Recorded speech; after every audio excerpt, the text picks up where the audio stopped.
महाभारत का युद्ध अपने चरम पर था।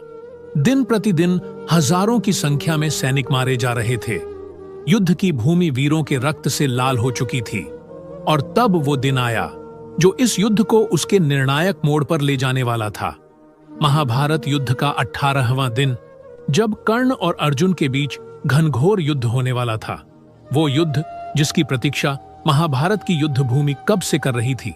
लेकिन इस निर्णायक युद्ध से एक रात पहले, जब वीर योद्धा कर्ण युद्ध की तैयारी कर रहे थे, कि तभी वानर का वेश धारण कर हनुमान जी कर्ण के पास उसकी परीक्षा लेने रणभूमि में उसके रथ के पास पहुंचे। मित्रों, आज की इस वीडियो में हम आपको बताएंगे कि आखिर हनुमान जी को कर्ण के पास उसकी परीक्षा लेने रणभूमि में क्यों जाना पड़ा। महाभारत युद्ध का 17वां दिन समाप्त हो गया था। अर्जुन और कर्ण के बीच घनघोर युद्ध हुआ, जिसमें कर्ण ने अर्जुन को जीवन दान दिया। कर्ण के पराक्रम को देख हनुमान जी, जो अर्जुन के रथ पर स्वयं ध्वज के रूप में विराजमान थे, बहुत प्रसन्न हुए। वो भगवान श्री कृष्ण के पास पहुंचे और उनसे हाथ जोड़कर बोले, हे प्रभु, आज युद्ध भूमि में मैंने कर्ण के अद्भुत पराक्रम को देखा। वो आज युद्ध भूमि में किसी के रोके नहीं रुक रहा था। मैं कर्ण से अत्यंत प्रभावित हूं। हे प्रभु, मैंने युद्ध भूमि में उसके पराक्रम को तो देखा, परंतु अब मैं उसके मनोबल की परीक्षा लेना चाहता हूं। भगवान श्री कृष्ण ने मुस्कुराते हुए उन्हें कर्ण की परीक्षा लेने की अनुमति दी। हनुमान जी ने एक वृद्ध वानर का वेश धारण किया और वे उस वीर की परीक्षा लेने पहुंचे, जो इस महाभारत का सबसे बड़ा योद्धा था। रात्रि का समय था। उस रात आकाश में चंद्रमा भी मौन था, मानो वो भी कल होने वाले युद्ध की प्रतीक्षा कर रहा था। कर्ण रथ के पास खड़ा अपने अस्त्रों को देख रहा था। उसकी आंखों में आत्मविश्वास था, लेकिन भीतर कहीं एक हल्का सा संदेह था। युद्ध भूमि में उसने बहुत कुछ खोया था, भाई, सम्मान, मित्र। अब बस विजय चाहिए थी। उसी समय एक वृद्ध वानर सामान्य लेकिन तेजस्वी स्वरूप में वहां आ पहुंचे। शरीर पर धूल थी, आंखों में चमक और हाथ में एक साधारण लकड़ी की लाठी। वो बोले, वीर योद्धा, क्या तुम ही कर्ण हो? दानवीर कर्ण ने सर झुकाया। हाँ वृद्ध, मैं ही कर्ण हूं। बताइए, क्या सेवा करूं? वानर मुस्कुराए। सेवा की नहीं, परीक्षा की घड़ी आई है। कल तुम अर्जुन से अपना निर्णायक युद्ध करोगे, पर मैं देखना चाहता हूं कि तुम सच्चे वीर हो भी या नहीं। यह सुन कर्ण चौंक गया। उसने वृद्ध वानर से पूछा, परीक्षा, वो भी इस क्षण? वानर बोले, हां, वीर वही जो हर घड़ी तैयार हो। मेरा नाम मारुति है। एक साधारण सी परीक्षा है। मेरी यह वृद्ध काया थक गई है। जरा अपना रथ भूमि पर बैठा दो और मैं इस रथ के चक्के पर बैठकर विश्राम करूंगा। कर्ण को बात सरल लगी। उसने विनम्रता से रथ का चक्का भूमि पर झुकाया और वानर को चक्के पर बैठा दिया। परंतु जब कर्ण ने फिर रथ को उठाना चाहा, तो रथ टस से मस नहीं हुआ। कर्ण जितना बल लगाता, रथ उतना भारी लगता। उसने पूरी शक्ति लगा दी। कर्ण अब पसीने से लथपथ हो चुका था।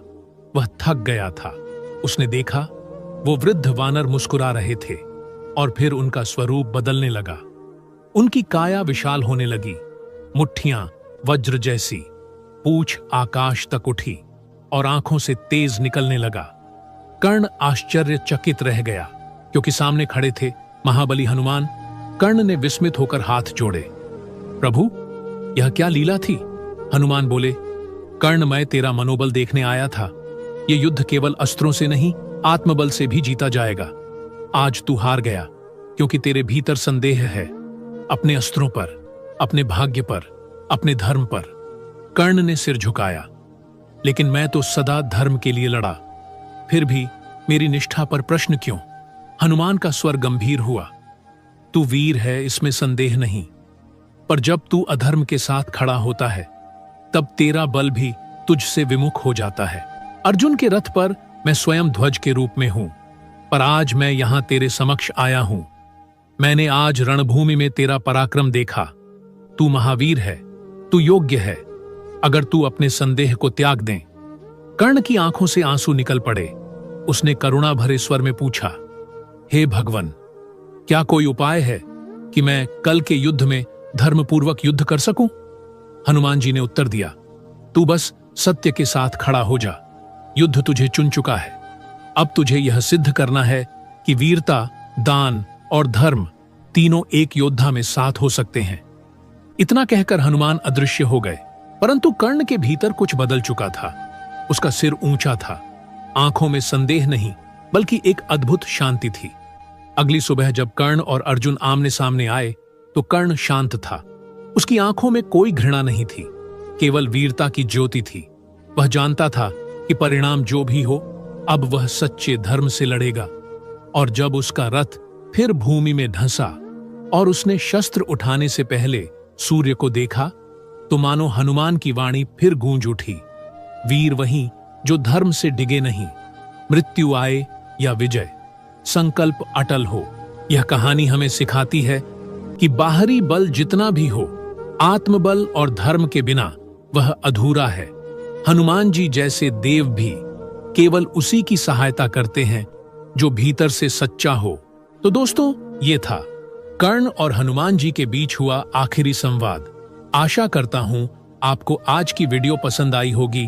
वीडियो पसंद आई हो तो वीडियो को लाइक करके वीडियो को शेयर करें। वीडियो पर अगर आप अपनी कोई राय देना चाहते हैं तो कमेंट के माध्यम से दे सकते हैं। चैनल पर अगर नए आए हैं तो चैनल को सब्सक्राइब करना ना भूलें। धन्यवाद।